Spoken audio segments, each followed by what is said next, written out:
신자민련 대통령 후보 김병주입니다. 우선 제 구체적인 공약이나 이런 것에 대한 말씀을 드리기 전에 오랜만에 한밭대전에 와서 여러 기자분들하고 말씀하시게 된 것을 영광으로 생각합니다. 저는 이제 아까도 잠시 말씀드렸듯이 지금부터 한 50년 전에 50년이 아니라 거의 60년 가까이 됩니다. 50몇 년 전에 대전 기술교육단에서 공군 쏘기 훈련을 받았고 여기서 또 한 몇 개월 근무를 한 적이 있습니다. 제가 예비역 공군 중입니다. 그래서 대전과는 각별한 향수와 추억이 있고 특히 제 선조 고조부가 한말에 전라남도 나간으로 귀향을 가시기 전에까지 제 14대조부터 5대조까지 충청북도 음성군 생극면 말마리에서 살았습니다. 그래서 뭐 충남북을 거리 가리지 않고 생각하면 충청도는 제 뿌리입니다. 그래서 말마리에는 지금도 제 선영이 한 2만 평 있고 한때는 한 300여 호 살았는데 지금 한 100여 남짓 산다고 합니다. 매년 거기 시제를 지내러 가고 제가 세운 비석도 많이 있고 그래서 정신적으로 제가 충청북도를 뿌리라고 생각하고 삽니다. 이번에 제가 늦게나마 대통령 선거에 나온 몇 가지의 레코드가 있습니다. 이번에 등록한 14명 중에서 제가 최고령자입니다. 79세인데 엄밀히 말하면 저는 16년 가까이 한국에서 살지 못했습니다. 그러니까 한국에서 사는 것으로 나이를 따지자면 63세 정도가 됩니다. 그리고 뭐 다른 사람들은 군대 간 것은 뭐 썩는 시간이라고 생각하지만 저는 그렇게 생각하지 않으면 제가 군대 생활을 4년 6개월을 했습니다. 그러니까 제 나이에서 한 20년 정도 빼주시면 군대 가지 않고 정치 활동하는 사람하고 맞먹는 것이어서 한 60대 요새 60대 전후에 대통령 후보 나온 사람하고 정신적으로 육체적으로는 뭐 제가 큰 소리 쓸 수 없습니다만 정신적으로 비슷한 상태를 가지고 있다 하고 말씀드리고 싶습니다. 저는 이번 대통령 선거를 단순한 선거로 생각하지 않고 우리나라의 체제 전쟁이라고 생각합니다. 그러니까 1950년에 6.25 전쟁으로 비롯됐던 동서냉전이 이제 그 마지막 종장을 향해서 한반도에서 이번 대통령 선거로 결판이 난다고 생각하고 있습니다. 1950년 지나고 난 다음에 동서냉전이 한참 진행되다가 1980년경에 고르바초프의 소련이 등장하면서 공산주의는 인류 역사상에 논리적으로나 철학적으로나 현실적으로 패배를 인정하지 않을 수 없게 됐습니다. 그것은 뭐 물리력에 의해서라기보다는 공산주의의 마지막 지도자였던 고르바초프가 여러분이 잘 아시듯이 페레스트로이카, 글라드노스트 이걸 벌려서 공산주의 체제를 슬그머니 문을 닫게 됐습니다. 그러니까 이것은 다시 말하면 이론적인 투쟁뿐만 아니라 경제와 생산수단을 운영하는 데 있어서 공산주의의 철학이 한계가 있다는 것을 스스로 자인하고 문을 닫았습니다. 그래서 소위 말해서 구세제 체제 CCCP가 무너지고 러시아 공화국으로 바꿔진 겁니다. 다행히 그것이 변화질 때 그 폭력적 수단이 사용되지 않고 자연스럽게 정리가 됐다는 의미에서 새삼스러운 얘기입니다만 고르바초프는 한 체제를 종식시키는 데 있어서도 인류 역사에 상당히 중요하고 주목할 만한 지도자로 평가를 받는다고 생각합니다. 그런데 그렇게 일단 세계사적으로 정리가 된 공산주의 왜 그 아류 한국에서는 한반도의 북단에 거의 중세의 전제주의 형태로 남아 있어가지고 우리의 역사 발전을 저해하고 있습니다. 그리고 현재 상태로 봐서 전 세계에 옛날에 중세적인 세습 왕조를 가지고 있는 나라는 북한밖에 없습니다. 무슨 백두혈통이 어디가 있습니까? 저도 속대하는 말을 말해서 경유기인거라고 해서 제가 조계장을 10년이나 했습니다. 10년이라고 대법원에 가서 이제 제 족보 틀린 사람들한테 증언다가 이거 가짜 정보요, 진짜 정보야 하고 혈통을 상당히 따지는 그런 분위기에서 살았습니다만은 어떻게 해방 전에 항일 독립투쟁에 좀 가담했다고 해서 그 사람이 백두혈통이라는 그런 신화를 만들어가지고 북반부에 2,400만 우리 동포들을 저렇게 고난과 학대 속에서 소위 솔제니친이 썼던 수용소 군도에 나오는 것보다 훨씬 더 가혹하게 그렇게 주민을 끌고 가는 건 도저히 용납할 수가 없습니다.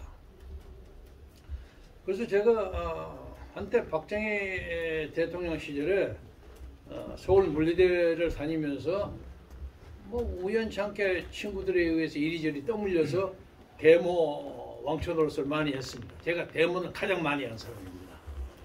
그러나 중앙정보부도 많이 끌려다니고 동대문 경찰서는 뭐 수십 번 끌려다녔습니다만은 저를 사상적으로 의심한 사람은 한 사람도 없었습니다. 그리고 난 다음 그러니까 제가 공무 소위 통과가 됐죠. 그래서 미국을 가서 공부를 하러 갔는데 가자마자 그냥 중앙정보부가 제 여권 갱신을 취소를 해버렸기 때문에 갑자기 제가 무국적자가 되어버렸습니다. 그래서 노태우 대통령 시절에 직전에 6.29 선언 때 제가 간신히 15년 몇 개월 만에 돌아왔습니다. 그러니까 지금 대한민국에서가 제가 오늘 레코드를 하는 것이 이번에 출마한 사람 중에 가장 최고령이고, 그리고 또 하나는 박정희 전두환 그리고 그 시대를 거쳐오면서 해외 망명에서 돌아온 가장 마지막 망명가입니다. 제가 가장 늦게 돌아왔습니다. 좀 악질 취급을 받았습니다만 개인적으로는 좀 억울한 점이 많습니다. 그래서 돌아와서 늦게나마 어떻게 뭐 제가 전공이 정치학이기 때문에 정치군 제 얼쩡거리다가 재선을 했을 때 당시 김대중 대통령의 특명으로 북한을 방문했습니다. 그것도 제가 하나의 레코드인데 대한민국의 국회의원으로, 그리고 그 사람들이 얘기하는 소위 남조선 국회의원으로 북한을 최초로 방문한 제가 남조선 국회의원입니다. 그 전에 두어 사람이 거기를 갔습니다. 예를 들면 서경원 의원 같은 사람이 몰래 갔다가 국가보안부로 감옥살이 가고 뭐 이런 적이 있고, 조세영 의원이 함흥에 있었던 IPU 총회에 2박 3일로 이렇게 통과 여행으로 갔다 온 적이 있지만 공식적으로 북한 정부의 초청으로 북한을 방문한 것이 제가 최초입니다. 그래서 이것도 하나의 레코드라면 레코드입니다. 그래서 북한에 가서 보니까 이건 말이 안 돼요. 그리고 옛날 학생운동 시절에 약간의 사회주의적 경향을 가진 사람들이 가졌던 어떤 목가적인 민족 해방에 대한 환상, 저는 사회주의적 사상을 가지고 있지는 또 않았습니다만은 가서 보니까 이게 말이 안 돼요. 너무너무 가난한 거예요. 그래서 돌아와서 제가 민주화운동 시절에 교류가 아주 짙었던 김대중 선생에게, 저는 그 양반이 대통령이었지만은 한 40년 관계를 가졌던 동에 사석에서는 그냥 선생님하고 부릅니다.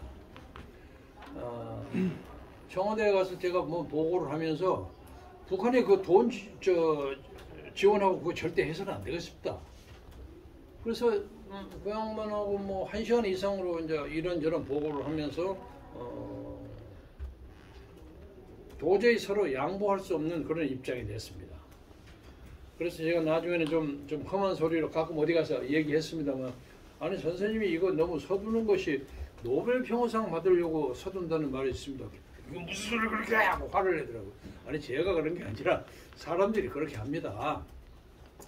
그리고 이 남북한의 정상회담과 남북의 협상 타결은 반드시 해야 합니다. 저도 그런 기회가 있으면 당연히 합니다. 그러나 이것은 정권 말기에 하면 문제가 있습니다. 노무현 대통령이 마지막에 해가지고 뭐 이런저런 약속을 했지만 끝나버리니까 유해무야 되어버리잖아요. 그러니까 정권이 시작하는 전반기에 해야 합니다. 그건 맞습니다. 근데 당시에 김대중 대통령은 집권이 2년 차였거든요. 이게 3년 차에도 늦지 않습니다. 조금 아쉽지만 늦지 않으니까 이번에 제가 가서 보니까 북한이 고난의 시대의 마지막을 가는 것 같은데 제가 느끼기에는 조금만 더 버티면 김정일이가 손을 들 것 같습니다. 그러니까 돈을 지원하되 관계를 유지하되 조금씩 지원하고 500만 원, 1000만 불 이렇게 큰 돈을 주지 마십시오. 가는 곳마다 캐시를 달라고 주장하는 거예요. 저한테. 그리고 이제 김대중의 측근이라는 평가를 받아서 그런지 별거 다 보여주는 거예요. 제가 그건 지금까지 공개는 다 안 했습니다. 그러니까 지금 큰 돈을 보내면 선생님이 반드시 부메랑으로 당합니다. 그래서 제가 소위 햇볕 정책을 반대하지는 않습니다만 햇볕 정책 사계론자입니다. 봄, 여름, 겨울에 따라서 능신능굴하게 조정해야 한다.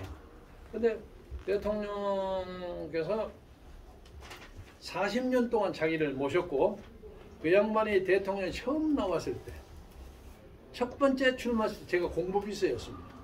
그래서 40년 동안 꾸준하게 그 양반을 모셨고 두 번의 망명을 다 제가 수발을 한 사람인데 제 말을 안 듣더라고요. 그래서 저는 어지간한 것은 양보하죠. 그러나 이걸 양보할 경우에 나중에 제가 분명히 역사적인 문책을 당할 것이다. 예를 들면 뭐 양성길이하고 김성일이 두 사람이 일본에 가서 일본 애들이 전쟁 준비하느냐 안 하느냐는 걸 따져가고 그 문제가 되지 않았습니까?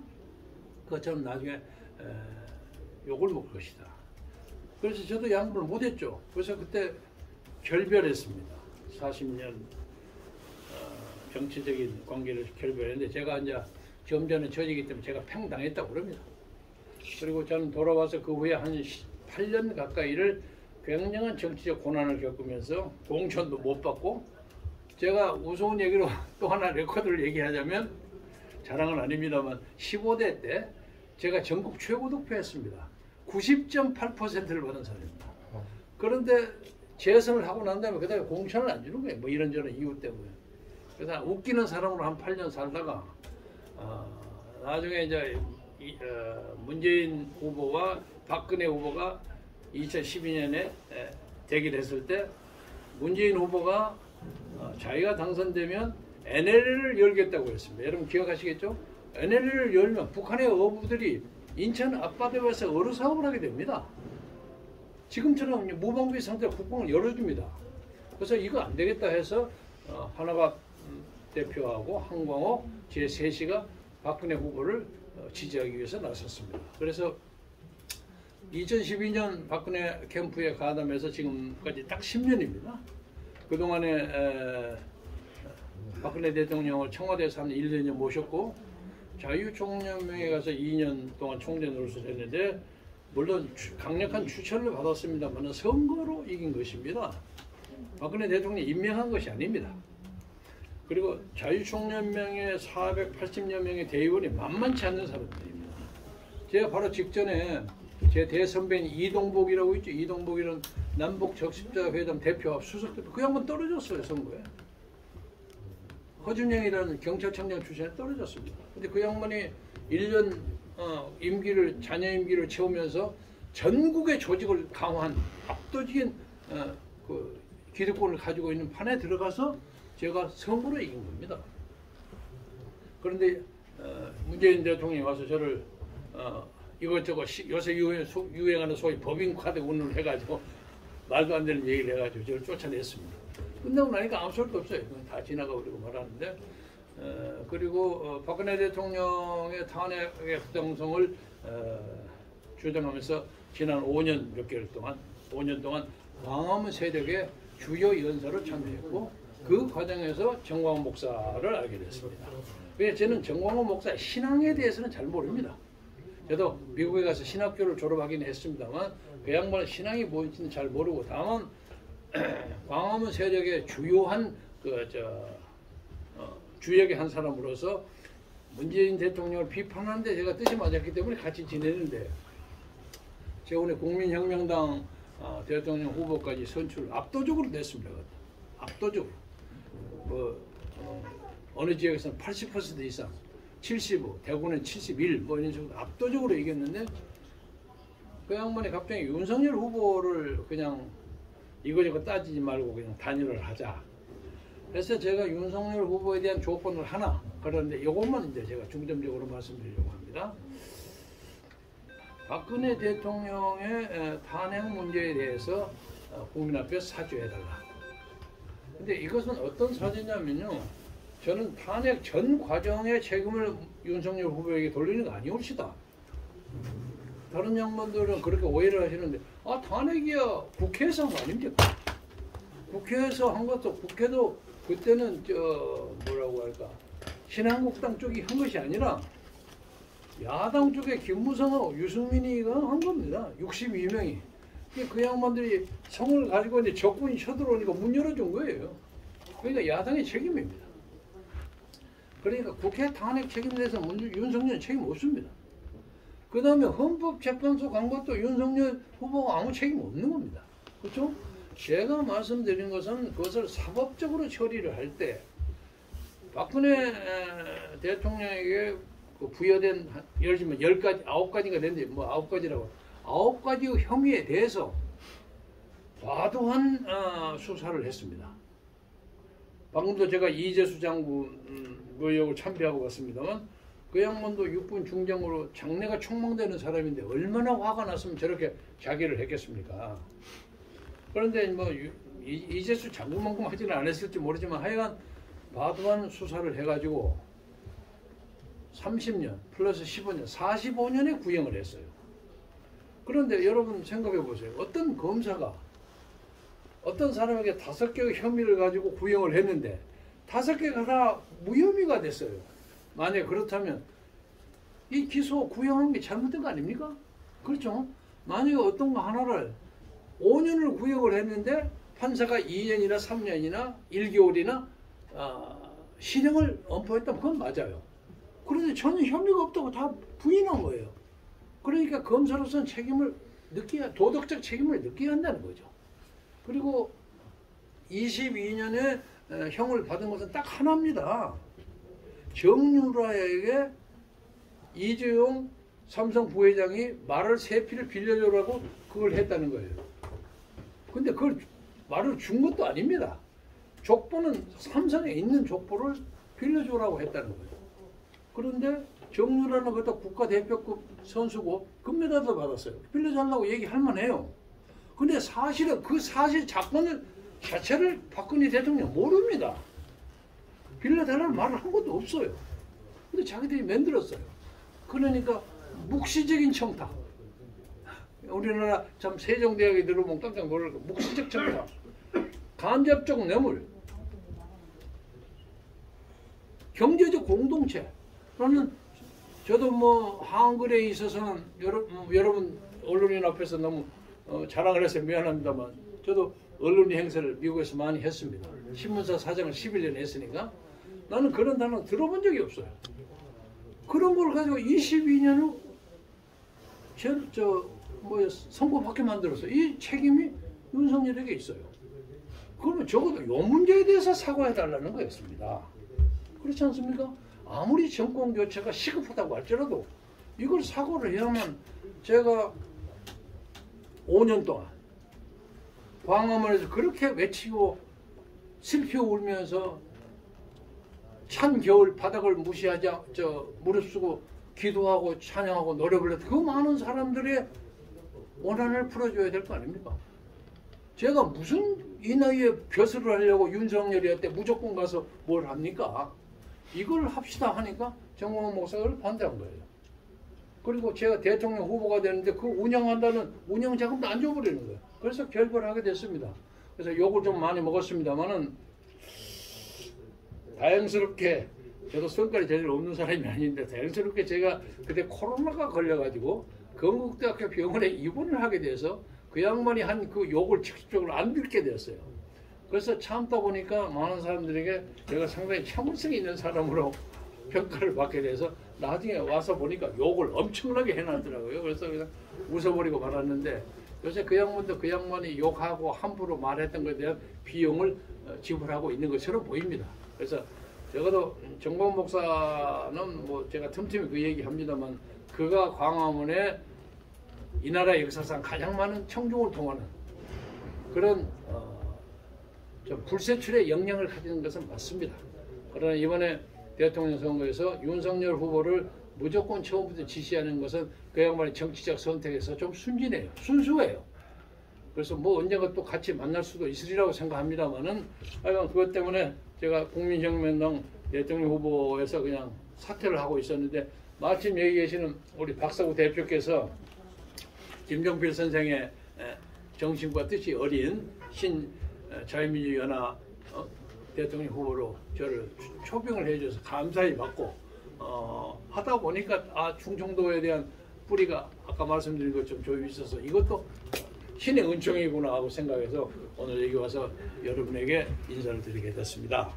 그래서 제가 뭐 이거저거 준비를 하고 있습니다만은 그냥 다 읽은 것은 좀 지루할 테니까 여러분들이 관심 있는 것은 저에게 하문해 주시면 제가 생각나는 대로 답변하는 게 어떻겠습니까? 질문해 주십시오. 그럼 제가 답변하겠습니다.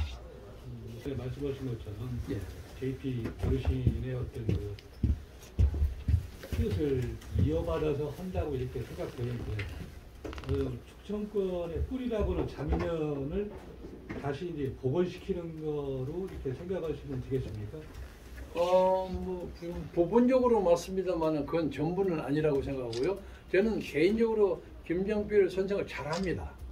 아주 잘합니다. 대학에 존경하는 선배이시기도 하고 그 양반이 멋쟁이거든요. 예술과 뭐 이런 것도 받고 아주 지성적인 사람이에요. 그래서 삼김 중에서 지식은 김정필 씨가 최고입니다.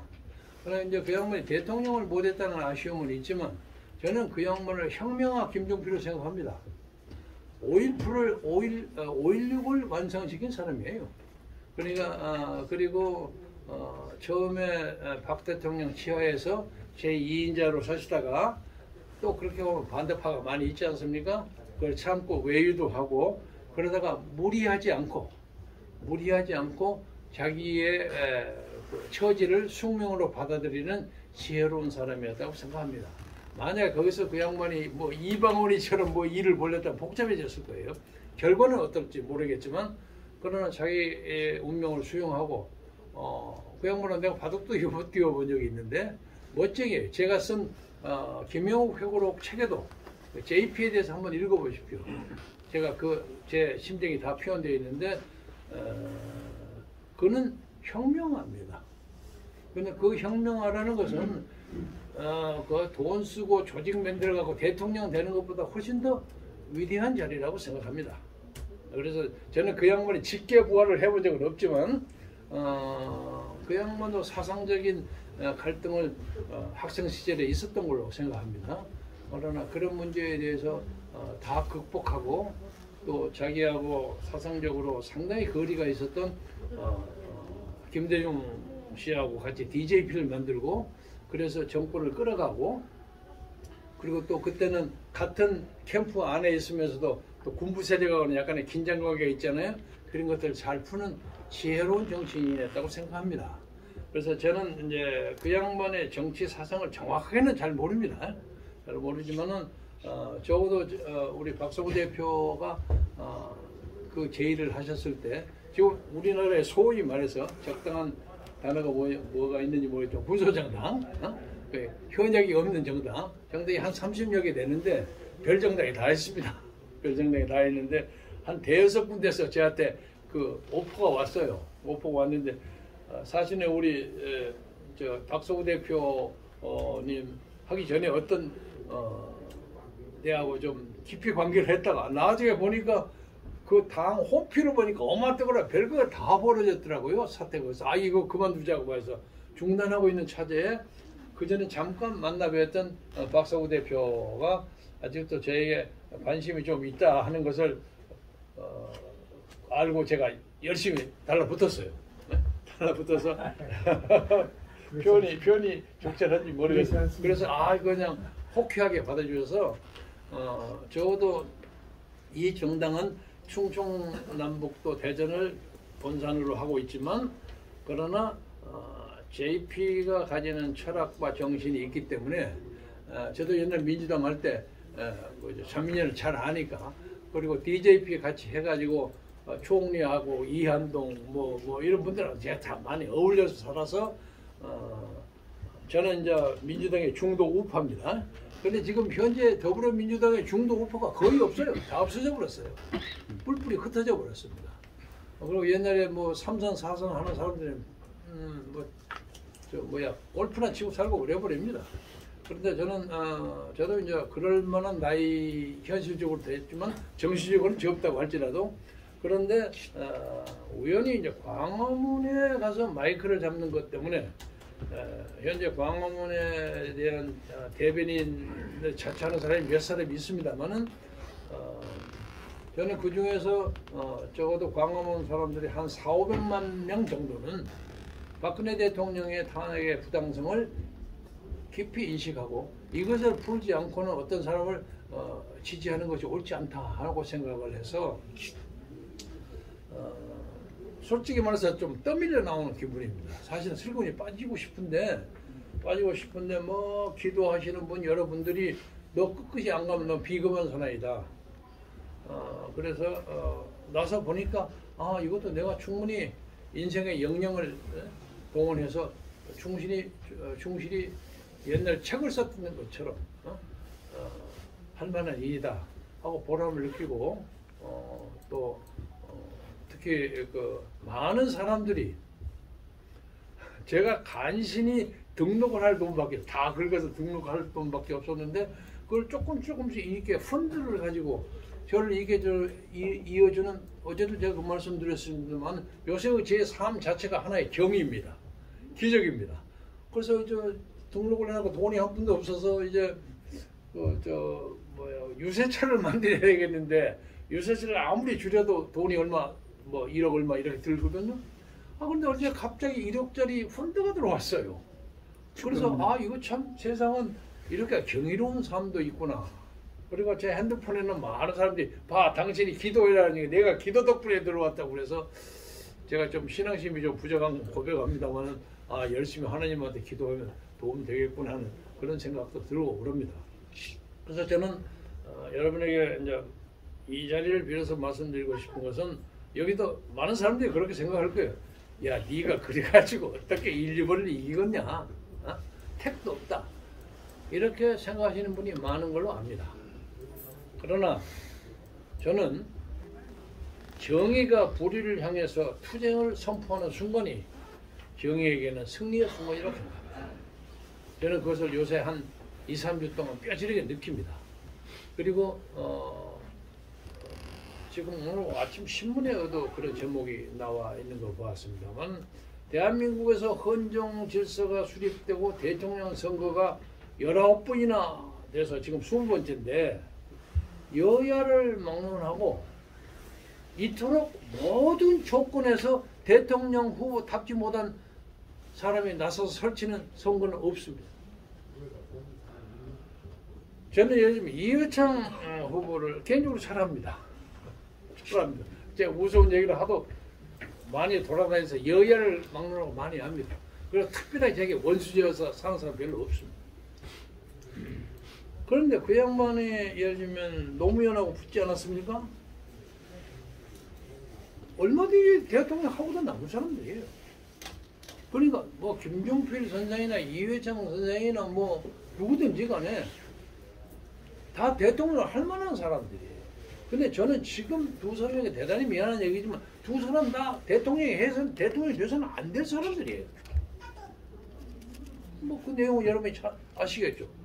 그런데 나중에 지나오면 우리 국민들이 그러면 니들이 그런 거 뽑아놓고 그런 거 찍으려고 하면서 딴소리를 하느냐 이렇게 얘기가 돼요. 나는 제3의 대안으로 김경재가 있습니다는 걸 보여주고 싶어요. 그래서 제가 표를 얼마나 받을지는 모르겠으나 저는 양심이 있고 양식이 있고 이 시대의 정신을 사랑하는 대한민국의 자유민주주의를 사랑하는 사람들은 저를 찍지 않고는 못 비길 수 있다고 생각합니다. 저는 개인적으로 뭐 자랑할 건 특별히 없습니다만 크게 흠잡을 것이 없습니다. 그리고 저는 한 8년, 10년 동안 현실 정치에 가담하지 않았기 때문에 그 전에도 그랬습니다만 무슨 경제적으로 누구 돈을 받고 어쩌고 자시고 그런 거 없습니다. 그런 거 없고 그런데 가담하지 않습니다. 우리는 그렇게 가담하지 않으면 이렇게 안 삽니다. 그래서 어제도 제가 무슨 방송하면서 제가 세상 떠난 우리 집사람이 도와갖고 아파트가 하나 있는데 제가 이거저거 보태서 한 21억이나 22억 재산이 있는데 아니 성남시장하고 경기도 관차소를 그렇게 맹렬하게 힘있게 한 이재명이가 어떻게 32억밖에 돈이 없을까? 저는 그 정도 경력을 했다면 착실하게 해도 한 5, 60억은 있었어야 하는데 하는 느낌이 들어서 참 신통한 사람이다 하는 생각을 했습니다. 그래서 그런 문제가 없고 이념적으로 문제 없고 그리고 대한민국의 자유민주주의를 지키기 위해서는 한미 상호 방위 조약이 가장 중요한 거 아닙니까? 그래서 제가 이제 이런 것을 강조하는 것은 좀 쑥스럽습니다만 조 바이든하고 제가 잘 아는 친구입니다. 미국에서. 근데 내가 그걸 또 주장하는 게 창피해서 그런 거 안 합니다만 그리고 여기 돌아와서 벌써 30년 가까이 됐는데 크리스마스 카드 보낸 적도 없고 전화 보낸 적도 없고 해서 뭐 잊어먹을 수도 있겠죠. 그러나 하여간 미국에 살 때는 제하고 나이가 동갑입니다. 그래서 조하고 저는 이제 형제 발음에서 제이 그렇게 부릅니다. 그래서 미국에는 조야에 아직도 제 친구가 많이 있습니다. 학교 유펜 대학 친구들도 있고 많이 있습니다. 트럼프는 저하고 유펜 동창입니다. 그래서 적어도 우리나라의 내셔널 인트레스트 국가 이익을 지키기 위해서 미국하고 상대하는 데서는 아마 제가 최선의 선택이라고 생각합니다. 또 하나는 북한 문제에 대해서 가끔 제가 DMZ 공동 개발하는 여러분이 혹시 아시겠지만 북한 문제에 대해서 북한을 핸들할 자신이 있습니다. 북한은 문재인처럼 쩔쩔 매라가고 절대는 안 됩니다. 그래서 저는 일단 제가 청와대 주인이 되는 자격을 얻었다면 당장 미국에 쫓아가서 조 바이든 만나가지고 야 쉽게 얘기해서 우리 핵무기 안 주려면 우리가 핵무기 개발할 테니까 니들 그 NPT 그 제한조 풀어라. 왜 우리가 저 북한한테 쩔쩔 매기면 되냐? 책상 치고 얘기해야죠. 사실은 확인된 얘기는 아닙니다만은 그 문제에 대해서 옛날 고 박정희 대통령이 미국이 그 잘 말을 듣지 않으니까 비밀리에 핵무기 개발을 해다가 제거당했다는 그런 이론이 있습니다. 들어보셨죠? 그 이희수 박사 얘기 있고 그러잖아요. 그러니까 그것을 미국에 내놓고 얘기해야 합니다. 그리고 아니면 이 전술 전략 갖다가 정확하게 나와서 김정은이가 큰 소리 못 치게 만들어줘야지. 이게 뭐냐 이게. 응? 이래가지고는 안 됩니다. 그리고 이 나라의 중도 좌파 애들도 그쪽에서 자꾸 공작하니까 전부 얘들이 주사파로 변하잖아요. 이러니까 사정없이 법치로 잡아야 합니다. 잡아야 합니다. 어떻게 민주노총이라는 애들이 지들의 생업을 위해서 노력할 것이지 지들이 국가보안법 없애라고 왜 정치에 가담합니까? 이걸 왜 가만 놔둡니까? 당연히 법치로 잡아야죠. 그리고 민주노총이니 정교진 이런 애들도 그 사람들 무시하려고 하는 게 아니라 사람 보면서 갈봅니다. 그거 가만 놔두면 지들이 센 놈들이 나오면 함부로 안 합니다. 나는 그들을 설득하고 그들을 유리시키고 분리시켜서 그들이 고유의 직분에 충실하도록 만들겠습니다. 말은 부드럽게 해야죠. 그래서 법치를 세워야 합니다. 그리고 이 나라의 대장동이 물은 윤석열 후보 때 별의별 사건 많이 있잖아요. 도이치모터스니 뭐냐 얘기 다 할 거 없이 그러고도 그냥 쓱쓱 지나가는 이런 사회 없어야 합니다. 없어야 하고 혹시 이 문제를 얘기해서 손해를 볼지 모르지만 지방자치의 그 방만함 이것도 좀 잡아야 합니다. 저는 지방자치 의원들이 나와서 맨날 시장 군수 잡아가지고 자기 이권 운동이나 하는 걸 너무 많이 봤어요. 제 생길 하나도 순천시에서 시의장 하고 있습니다. 하고 있는데 걔들 얘기하는 걸 들으면 한심해요. 이게 우리나라 이 지방자치가 이거 필요한 것인가? 그래서 지방자치를 군의원 이런 것을 좀 없애고 도의원급을 좀 확장하는 게 더 낫지 않는가? 이런 생각도. 예를 들면 도의원이 충청남도에 50명이라고 한다면 군의원 이런 걸 좀 없애는데 도의원을 한 100명이나 150명 돼요. 그런 것도 연구해보는 필요가 있다고 생각해요. 저는 미국에서 지방자치 많이 봤습니다만 우리 한국의 지방자치하고 차이가 너무 많아. 그리고 너무 부패하고 연결돼 있어. 아니 나는 쉽게 말해서 나도 한국 사람이랑 조선 사람들이 이 부패 이 연결되는 것은 세계적이야. 세계적. 그래서 이런 것은 박정희 대통령 같은 분이 나와요. 이승만 대통령 같은 사람이 나와요. 그래서 저는 그 제1, 제2후보에 대해서 찍기 어려운 사람 김경재 찍어주시오. 내가 국방 단단히 하겠소. 경제 문제에 대해서는 저 자문들이 많이 있습니다. 여기 잔뜩 써 있습니다. 이상로 박사도 있고 또 우리 모 정당의 정책에 의장하는 사람이 오늘 오후에 저하고 조인합니다. 그 사람이 그 요코스카에 있는 미 칠함대를 이쪽으로 끌어오는 아이디어를 저한테 제공해 준 사람입니다. 이것이요 쉽게 보이지만 한국의 경제와 군사 문제를 일거에 해결할 수 있는 신의 한 수가 될 수가 있습니다. 그리고 엊그제 여러분 아시죠? 푸틴 대통령이 유엔 본부를 서울 용산에 세웠으면 좋겠다는 제안을 했어요. 그게 재밌는 제안인데 그것이 제 BMG 제안하고 좀 상통합니다. 그래서 이제 푸틴은 러시아 사람들이 뉴욕 본부에 뭐 하러 가면 여권도 퇴차놓고 어쩌고 하니까 기분 나쁘다 이거예요. 그래서 다 유엔 본부가 다 있지 않습니까? 그 스위스 제네바에는 이제 의료 문제, 전쟁 문제, 레퓨지 문제 이런 거 추구하는 데가 있고 오스트리아 비엔나에는 IAEA 핵무기 다른 데가 있고 아프리카 나이로비 케냐에는 인종과 종교 문제를 해결하는 데 있습니다. 지금 유엔의 가장 중요한 다른 하나의 이슈가 기후 문제가 있습니다. 기후, 환경. 그래서 지금 이 인천에서도 기후관계 유엔 사무국이 하나 있습니다. 그래서 저는 판문점 쪽에 기후,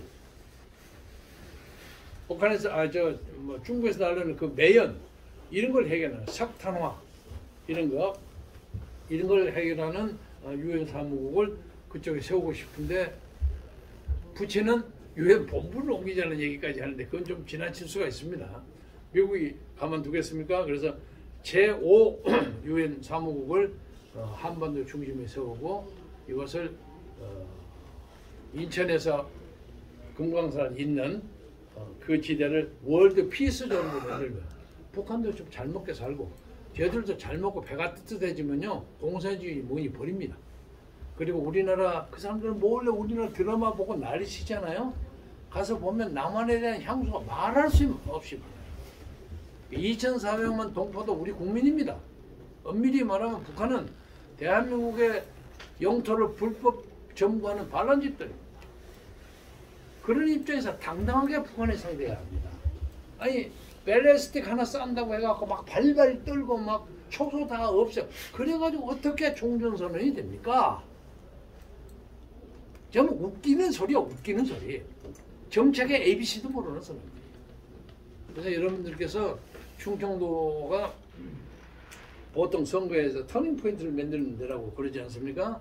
그래서 그런 대기를 만들어 주시면 저에게는 우선 자유총연맹 350만의 강력한 후원 조직이 있습니다. 그리고 자유총연맹 제가 물러나고 난 다음에 문재인 대통령이 자기 대학 동창 박종환인가 하는 사람을 갖다 세웠는데 이 사람이 들어와가지고 몸이 약해서 좀 왔다 갔다 하는 것도 좀 약했던 모양인데 이 양반이 막 문재인만 PR을 하니까 자유총연맹 사람들이 그냥 옛날 총 들고 무지르게 오랑캐 싸움하는 사람들도 별 사람이 다 있는데 이거 말이 안 된단 말이에요. 근데 그 유리된 감정이 저에게 올것이 돌아와 있었어요. 그래서 일주일이면 한 30, 40명이 저한테 항상 전화합니다. 그래서 저는 그 세력을 믿습니다.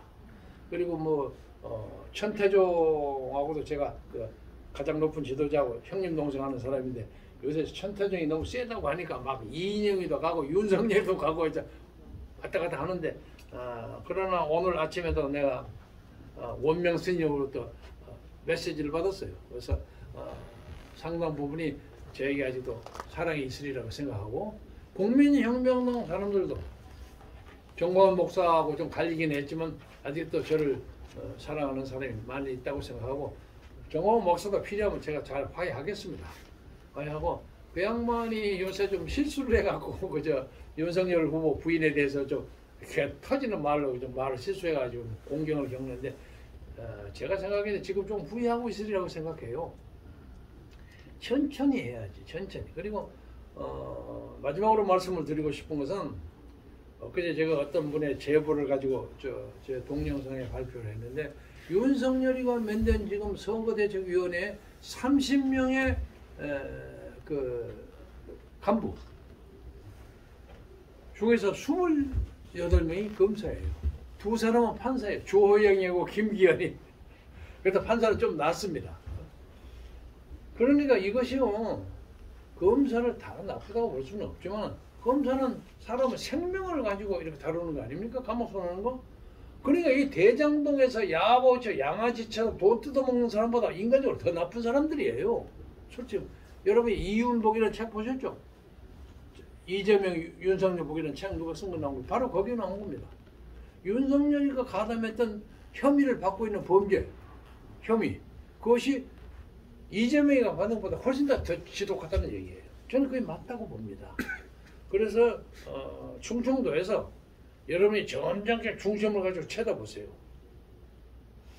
저는 이 나라를 자유민주주의 실수 속에서 법치와 자유시장경제와 한미동맹 강화, 일본과는 새로운 대화의 문을 열고 왜 일본하고 그걸 못합니까? 지금 일본과로서 축창 가면 조국이처럼 부르면 일본이 되는 겁니까?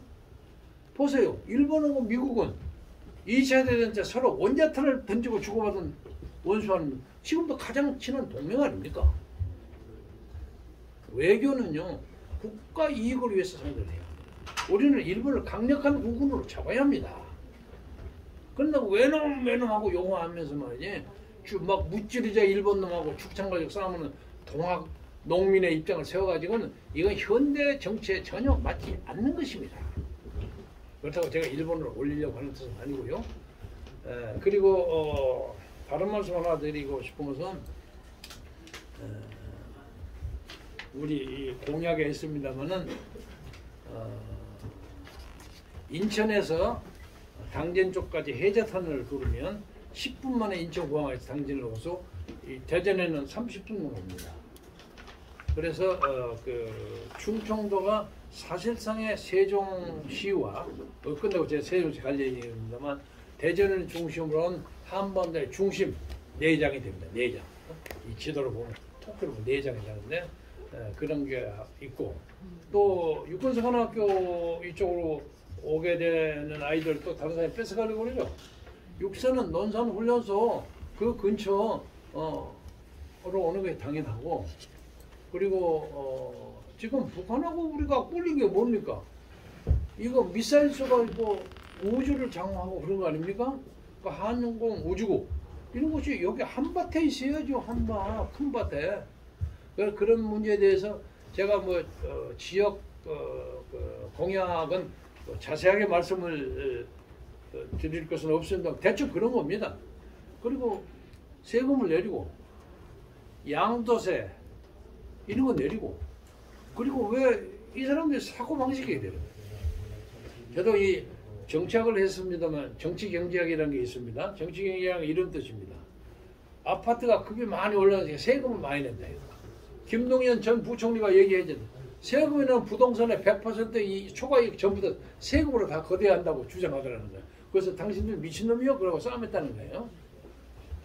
그 김동연이가 충북 음성의 말머리에 저하고 같은 형제뻘입니다. 저는 원래 이름이 김동옥입니다. 그래서 아마 따져보면 한 몇십 좀 될 겁니다. 그런데 이 자유경제라는 것은 부동산이 오르면 예를 들면 10억짜리가 할 때 세금이 5천만 원인데 20억으로 팔면 세금이 2억이 된단 말이에요. 그럼 요 세금을 뜯어먹어 가지고 이익을 보겠다는 거예요. 그런데 문제는 세금을 내리면 이 거래가 하나 될 거 4개, 6개, 8개로 많이 늘어납니다. 적은 세금을 해도 자기들이 원하는 세수를 받을 수 있는 거예요. 이것이 부동산 정책입니다. 그러니까 양도세 줄이고 법인세 줄이고 그래야 합니다. 근데 얘들은 그걸 걷어가지고 구돈 가지고 정치적으로 막 써먹잖아요. 그러니까 나라가 요모양 요꼴이고 사람들이 앉아서 돈 받으면 전부 돌아다니고 요행을 바라고 이렇게 됩니다. 그러니까 정치를 시장경제에 맡겨야 합니다. 부동산은. 시장경제에 맡겨야 됩니다. 그리고 아파트를 지는 것도 중축, 개축을 다 시키면 왜 안 합니까?